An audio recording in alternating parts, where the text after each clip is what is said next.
এয়া আমাৰ অসমীয়াৰ অতিকৈ চেনেহৰ কাতি বিহু।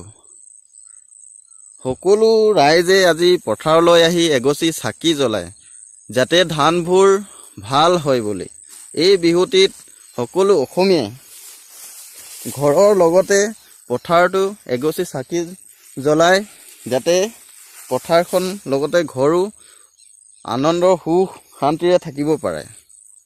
এয়া চাওক, অসমীয়াৰ বিহু কাতি বিহু। তিনিটি বিহুৰ ভিতৰত এয়া অতিকৈ চেনেহৰ, অতিকৈ মৰমৰ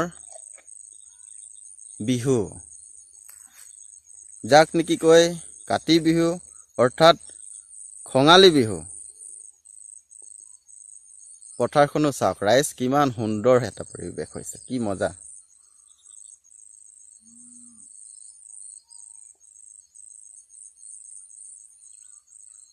এয়া চাকি জ্বলাইছে, জ্বলাবলৈ জুই চলাই কাঠি ওলাই লৈছে, জ্বলাবলৈ ৰেডি হৈছে।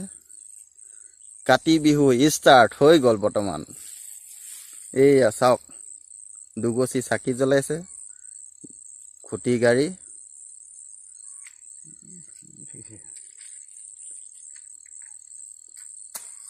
সঁচাই অসমীয়াৰ বিহু কৃষ্টি কি এটা উল্লেখনীয় বস্তু।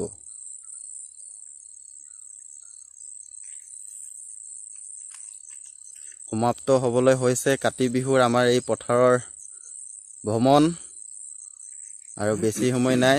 দুগছি চাকি জক জককৈ জ্বলি উঠিছে। অকল ইয়াতে নহয়, সকলো পথাৰ আৰু যিমান খেতিয়ক ৰাইজে সকলোৱে আহি পথাৰত এগছি চাকি জ্বলায়। এয়া চাওক, নমস্কাৰ কৰিছে। গধূলি পৰিৱেশ কি সুন্দৰ লাগিছে।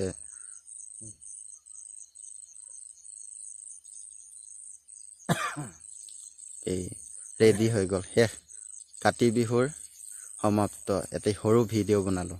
ধন্যবাদ।